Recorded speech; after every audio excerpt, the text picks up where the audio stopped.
Nah, kalau kata dia, saya baik-baik aja nanya kok, kata dia sama aku. Kamu kenapa seperti itu? Kamu kenapa seperti ini? Kamu merusak kesatuan bangsa ini. Ini versi Bang Napo itu saya 15-20 menit kita sempat bicara lah, karena terbatas ya. Dia bilang, nah justru si kecil ini yang mulai ini Bang Hersu, ini perlu juga publik ketahui. Anda siapa? Wah gitu dia nanya sama si Bang, masak sama si Roger. Anda siapa? Agama Anda apa? Kata dia. Inna Allah yaghfiru dhunuba jami'a. Inna Allah yaghfiru dhunuba jami'a. Innahu huwal ghafurur rahim.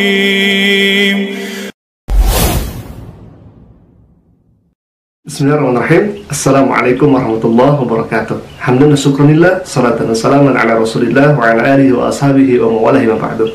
Sahabat Tasik Gaji, semoga semuanya ada dalam sehat walafiat dan semoga Allah senantiasa berikan kita rahmatnya, maghfirahnya serta ridhonya. Amin ya Allah ya rabbal alamin.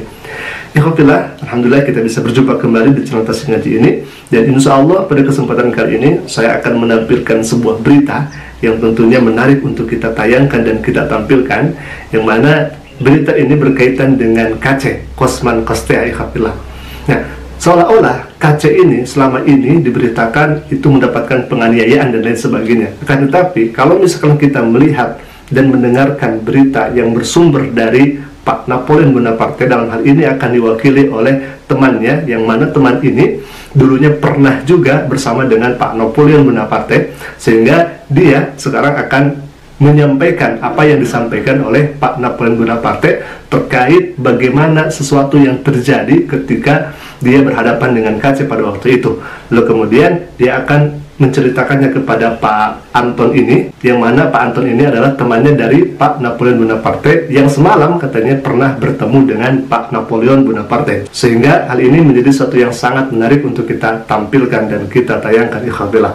Baik, untuk itu kita tidak akan banyak mereaksi dan kita akan langsung saja tampilkan bagaimana pesan dari Pak Napoleon Bonaparte yang kemudian disampaikan oleh Pak Anton ini, ya, selaku temannya Pak Napoleon Bonaparte. Silakan ikhwafillah. Saya semalam mendampingi, ikut bersama pengacaranya Bang Napoleon, Bang Ahmad Yani, ikut juga ke sana dan bertemu langsung dengan Bang Napoleon, karena hari ini beliau kan diminta keterangan sebagai saksi loh, sebagai saksi hari ini. Bagaimana psikologinya dulu, kita cerita sebelumnya, cerita psikologinya ketika bertemu dengan Anda tadi malam seperti apa Pak Napoleon ini? Oh biasa, karena dia jenderal, saya alumni Nas, hormat jenderal, pelukan, speaker-speaky, biasa. Dan saya lihat orangnya enjoy aja, nggak ada beban aja saya lihat. Oke. Karena dia, versi beliau apa yang Anda bisa bagi pada kita semua nih, yang nggak bisa dibagi jangan dibagi. ya versi beliau artinya gini, sebagai bapak, intuisinya sudah bergerak sebenarnya, kata dia kan. Sebagai orang ditokohkan di situ, ini kan di dalam tanda kutip apapun ini penjara nih, udah nggak perlu saya jelaskan lagi penjara. Berbagai macam orang di sini dan mayoritas Islam di dalamnya, gitu kan. Dengan masuknya si kece ini kan namanya penjara kan ada televisi juga mas di dalam. Umum aula ya, di jam-jam tertentu kita bisa nonton. Otomatis informasi ini masyarakat juga tahu dong bagaimana perilaku si kece ini. Nah dia udah tahu ini bahaya juga nih kalau saya lepas anak ini. Maka dia berinisiatif melakukan dialog dan komunikasi. Nah, kalau kata dia, saya baik-baik aja nanya kok, kata dia sama aku. Kamu kenapa seperti itu? Kamu kenapa seperti ini? Kamu merusak kesatuan bangsa ini.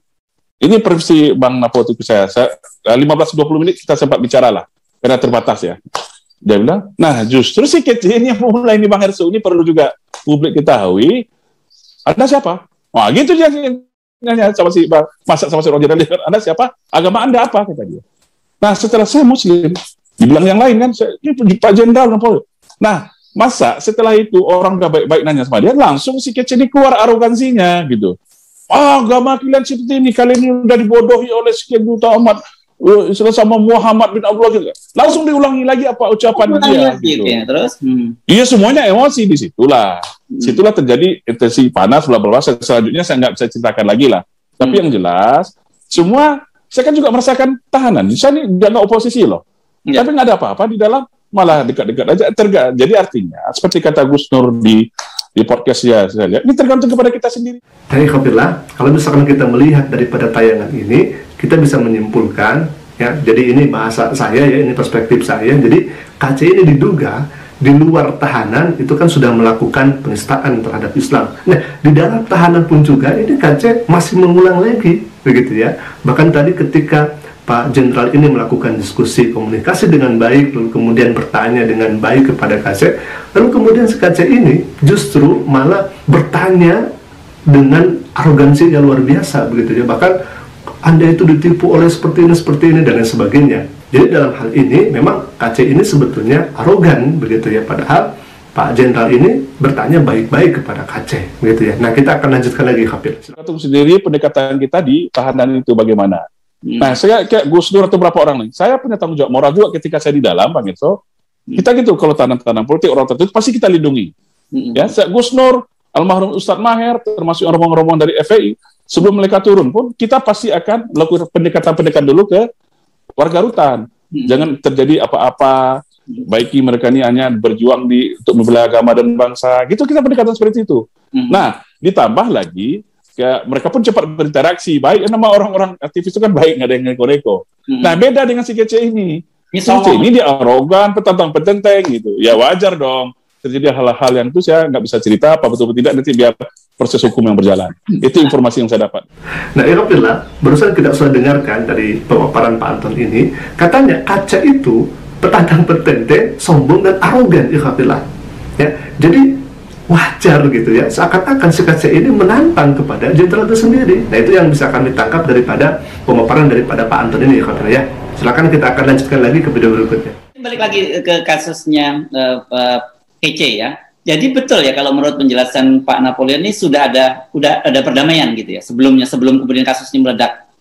Sudah jelas, justru KC itu sendiri yang dengan secara sadar, secara sadar dia menyesal, dia sadar, dia insaf, dan dia yang perdamaian. Jadi sangat berbeda dengan informasi yang diberikan Bang Napo kepada saya. Itu berbeda dengan informasi yang berita-berita yang di luar itu. Itu yang saya terima langsung karena sempat berinteraksi dengan beliau langsung. Nah, sebenarnya udah nggak ada masalah lagi, udah antara si KC pun udah berinteraksi bebas, nggak ada masalah gitu. Kok tiba-tiba sekarang meledaknya gitu? Ini kan kejadiannya 2 minggu 3 minggu yang lalu gitu. Itu banget. Ini ada apa? Apa ini pengalihan isu lagi? Baik, Alhamdulillah, ini mungkin pelajaran untuk kita juga, bahwasanya sebetulnya KC ini sudah meminta maaf kepada Pak Napoleon Bonaparte dengan sadarnya, dan dia mengakui kesalahannya seperti itu.